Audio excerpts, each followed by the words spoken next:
大家好，時間返到去1926年嘅新加坡，當年嘅邵逸夫仲係一個得19歲嘅後生仔，充滿幹勁，跟着三哥邵仁梅去到南洋一帶，幫手打理家族嘅電影生意。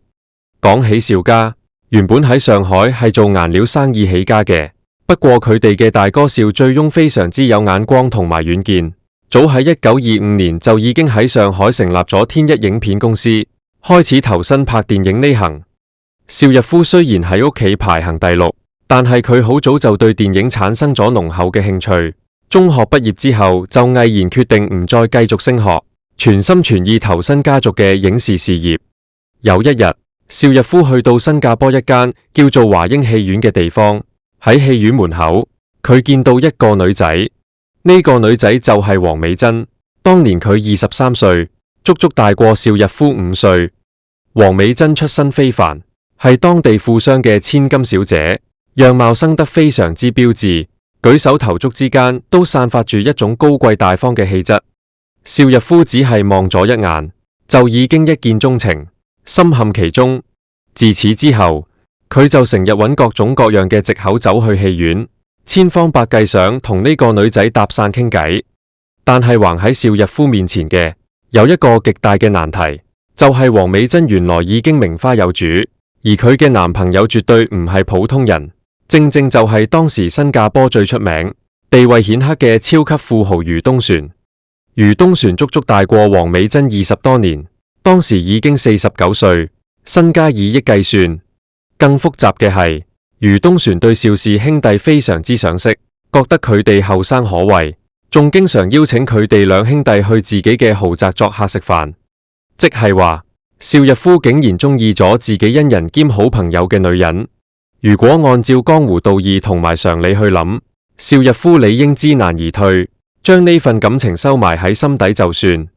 但係佢冇咁做，佢控制唔到自己嘅感情，一直同黃美珍越行越埋，越傾越投契。不過同一時間，佢心入面又覺得對余東璇愧疚到不得了，充滿掙扎。至於黃美珍嗰邊，其實起初佢只係當邵逸夫係一個普普通通嘅後生仔，當佢係男朋友嘅細佬咁樣去睇待。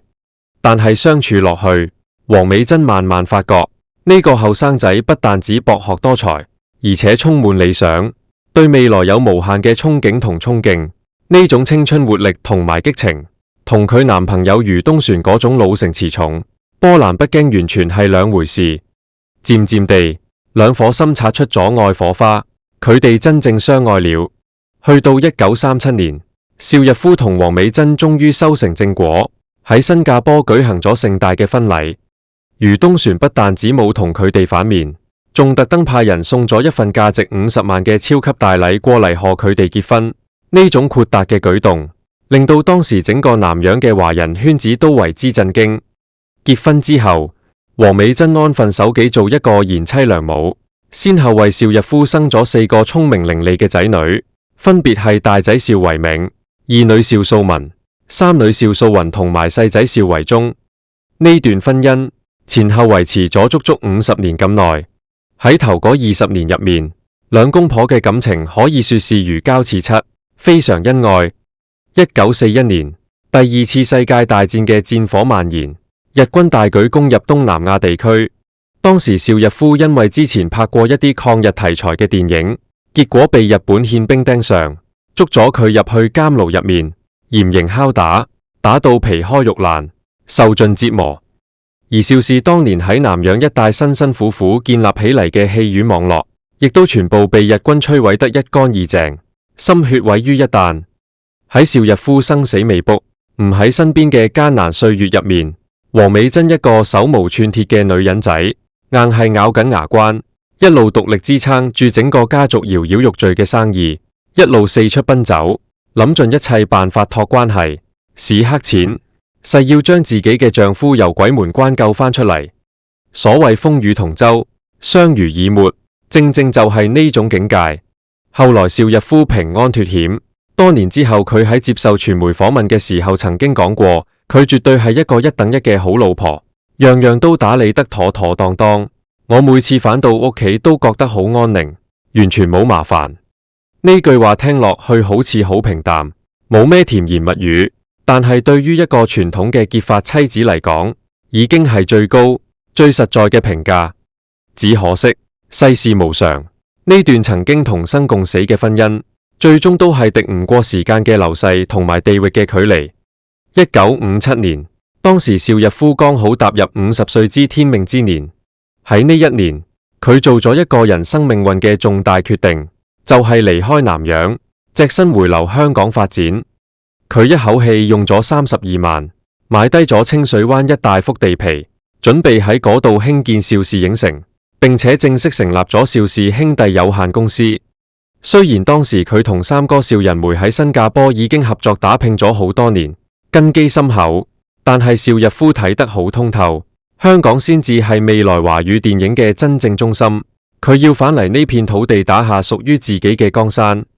不過問題就嚟啦，佢嘅4個仔女當時全部都喺新加坡讀緊書，黃美珍作為阿媽根本行唔開，一定要留低喺當地照顧啲仔女嘅起居飲食。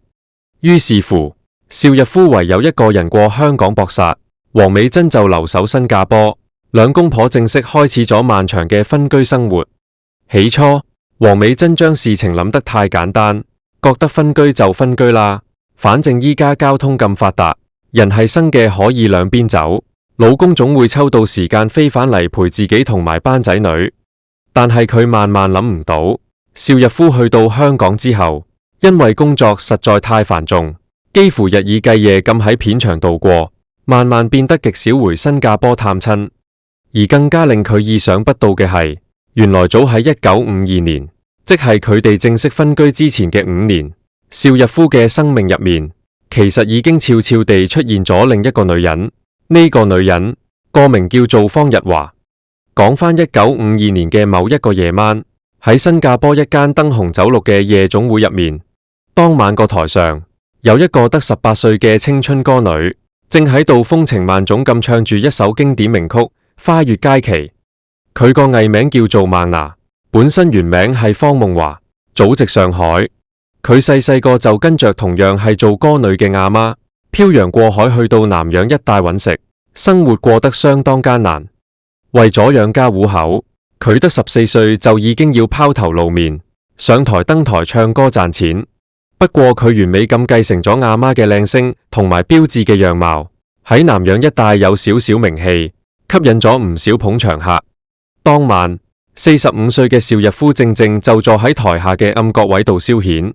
佢一聽到呢把甜美又帶點滄桑嘅聲線，成對眼都發光直晒。等到孟娜唱完落台之後，邵逸夫即刻吩咐手下過去問下，可唔可以上面請這位孟娜小姐食頓宵夜。孟娜收到邀請，一聽見係大名鼎鼎嘅大老闆邵逸夫，當然唔敢怠慢，欣然答應。兩個人坐埋一齊傾偈，由詩詞歌賦傾到人生哲學，竟然一見如故，毫無代溝。邵逸夫除咗欣賞眼前呢個女仔出眾嘅美貌之外，更加令佢着迷嘅係孟娜心底入面嗰股強烈嘅野心。呢個18歲嘅後生女根本唔滿足於成世人只係做一個喺台上取悅人嘅歌女，佢心入面有更大嘅抱負，佢想做大事業，想徹底改變自己坎坷嘅命運。自此之後，邵逸夫就變成咗夜總會嘅常客，經常走去睇孟娜嘅演出，兩個人嘅感情升溫得非常之快。但係邵逸夫畢竟係個有家室嘅人，有老婆有仔女，佢心入面好清楚呢段感情係見唔到光嘅地下情。而方逸華絕對唔係省油的燈，佢喺歡場打滾咁耐，見過太多女仔為咗愛情放棄自己嘅事業，將成個身心交託俾個男人，結果到人老珠黃就被無情拋棄。佢絕對唔想重蹈覆轍，唔想做第二個黃美珍，成世人困喺屋企煮飯湊仔，同外面個社會完全脫節，搞到將來老公有第三者嘅時候，自己連最基本嘅反抗能力同底氣都冇。於是方逸華做咗一個極其大膽而且破釜沉舟嘅決定，佢毅然放棄咗當時喺南洋如日中天嘅演唱事業，執包袱跟着邵逸夫一齊飛去香港。但係大家要搞清楚，佢去香港絕對唔係為咗做一隻被有錢佬金屋藏嬌嘅籠中鳥，亦唔係去做咩姨太太，佢嘅目標好清晰，佢要做邵逸夫嘅事業夥伴。邵逸夫睇得出佢嘅決心，於是將自己嘅字號逸夫個日字送咗俾佢。由嗰一日開始，方夢華就正式改名叫做方逸華，揭開咗佢人生全新嘅一頁。1969年，方逸華正式名正言順咁進入咗邵氏兄弟有限公司工作。起初佢冇直接空降做高層，而係由一個最底層嘅普通文員做起，被安排喺採購部度跟進日常繁雜嘅事務。當時外界有唔少流言蜚語，有人問起邵逸夫呢個女人究竟係佢咩人，邵逸夫就會好圓滑咁答：佢係我嘅好朋友，又可以說是教我嘢嘅老師，更加係我事業上嘅恩人。不過精明嘅香港人個個心入面都有數，知道呢個女人絕對唔係泛泛之輩。方逸華做事真係出名勤力到加01，魄力驚人，兼且具備極強嘅商業頭腦同手段。短短4年時間，佢就憑住自己嘅實力同狠勁，由採購部一路扶搖直上，爬到去公司嘅決策高層，正式成為邵逸夫最信任嘅左膀右臂。邵逸夫出名脾氣好，做人圓滑順和，對住伙計從來都唔會出惡言鬧人，永遠都係笑騎騎。但係做大生意，總有啲得罪人，要做醜人嘅時候，呢啲棘手嘢，邵逸夫就全部交晒俾方逸華去搞掂。方逸華亦都唔負所託，雷厲風行，幫邵逸夫建立起龐大嘅電影帝國之餘，仲極力游說同埋鼓勵佢進軍當時啱啱起步嘅電視行業。行內有啲老前輩曾經咁樣評價過佢哋兩個：邵先生已經算係勤力，但係方小姐比佢更加勤力10倍。邵先生對待工作嚴厲，方小姐比佢更加嚴厲100倍。但凡邵先生覺得尷尬，唔願出面做嘅衰嘢，全部都係由方小姐單槍匹馬去搞掂。兩公婆唔係兩個紅顏知己加事業夥伴，就係咁樣並肩作戰，喺娛樂圈搏殺咗幾十年。但係好得意，雖然佢哋日對夜對，但係一直都係堅持分開住。邵逸夫有自己嘅豪華大屋，方逸華亦有自己嘅獨立屋。佢哋平時各有各生活，只係逢星期日先會聚埋一齊食餐飯傾下計。呢種超越世俗眼光、若即若離嘅特殊關係，竟然維持咗足足45年。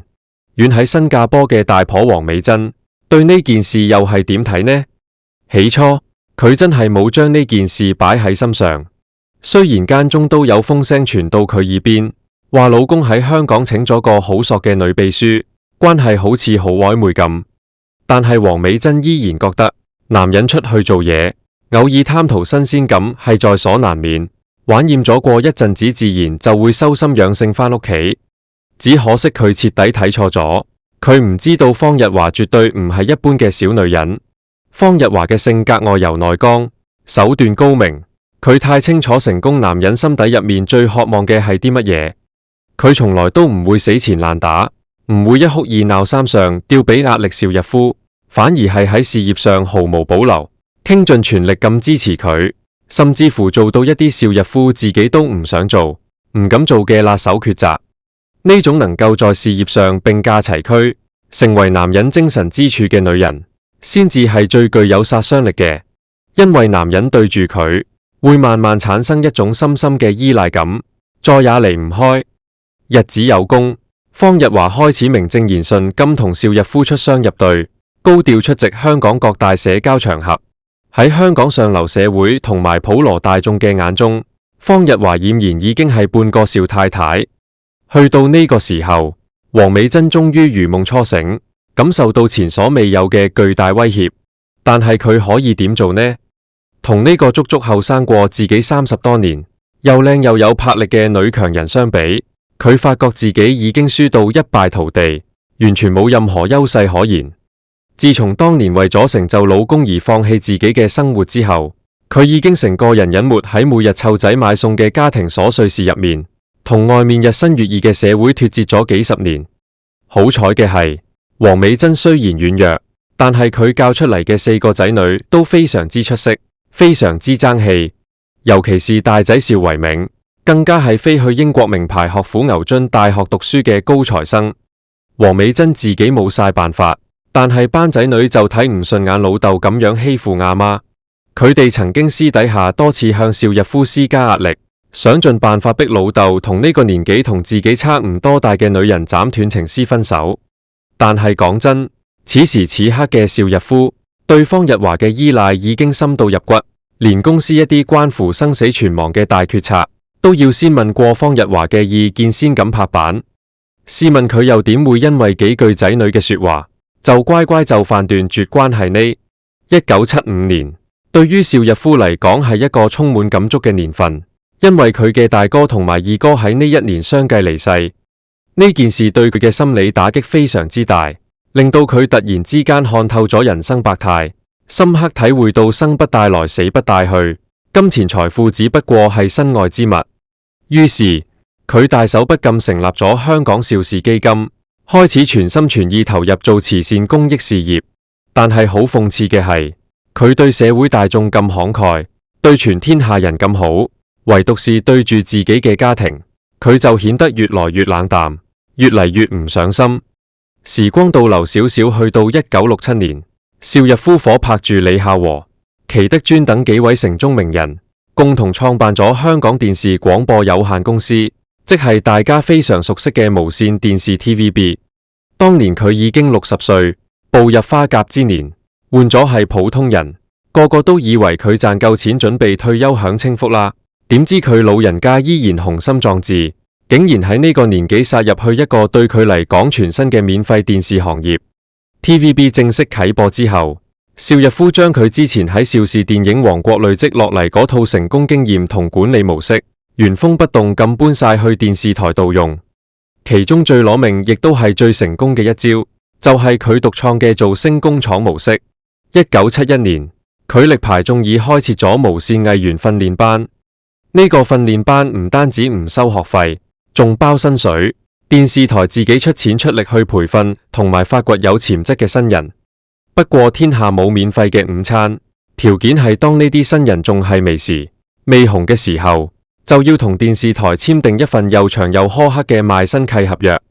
邵逸夫捧紅明星嘅造星能力，全世界都冇人敢質疑，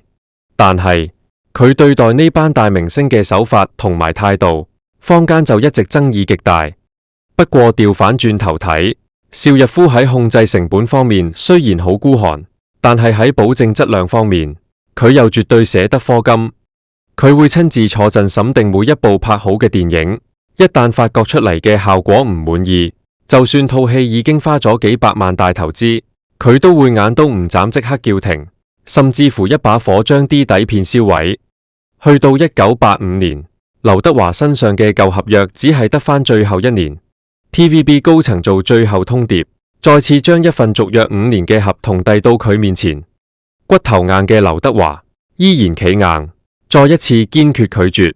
結果 TVB 高層震怒，由1986年開始正式對劉德華下達咗殘酷嘅雪藏令。呢種雪藏去到咩程度呢？係一種全方位趕盡殺絕嘅封殺。喺公司內部完全唔准安排任何工作俾佢，對外面嚴厲禁止佢私自接辦任何公開演出或者拍戲。原本已經傾好由佢擔當重任嘅大型慈善籌款節目《博愛歡樂傳萬家》，即刻被抽起取消資格。佢出嘅勁歌金曲唱片同埋所有宣傳片，全面禁止喺無綫嘅任何音樂節目或者頻道入面出現，連播半首歌都唔得。就連處境喜劇《香港85》入面，原本有一啲同劉德華有關嘅客串戲份，亦都俾人毫不留情咁全部剪走晒。喺嗰段暗無天日嘅漫長日子入面，劉德華除咗偶爾被公司安排去參與一啲郵政局、體育活動或者係兒童聯歡會之類毫不重要嘅宣傳活動之外，絕大部分時間都係坐冷板凳，百無聊賴，前途一片灰暗。後來大家先知，原來當時強勢主導、堅決要封殺劉德華嘅幕後黑手，正正就係大權在握嘅方日華。當年任職無綫藝員科高層嘅馮美基，事後接受傳媒訪問嘅時候，曾經好坦白咁爆料話，華仔性格真係好硬頸。當時我哋高層根本唔敢安排任何工作俾佢，好驚拍完部劇又捧紅多佢一次，但係佢始終要過檔離開。咁不如索性提早將佢雪藏，只係准佢拍一啲賣去海外市場嘅劇集。最好笑係，華仔明知道嗰部劇只係海外發售，香港人睇唔到，但係佢依然表現得非常之專業，無論要佢吊威也定係做危險動作，辛苦到連命都唔要，佢都一樣毫無怨言咁去做。講真，我心底入面都好佩服佢呢份堅持。時間巨輪去到1987年，呢一年對邵逸夫嚟講係一個充滿住無盡遺憾同埋人生分水嶺嘅關鍵年份，因為喺呢一年，年屆85歲高齡嘅原配夫人黃美珍喺美國洛杉磯因為病重而不幸與世長辭。死訊傳出之後，香港嘅邵氏影業即刻發聲明，宣布全線旗下公司同戲院停業一日，以示最深切嘅哀悼。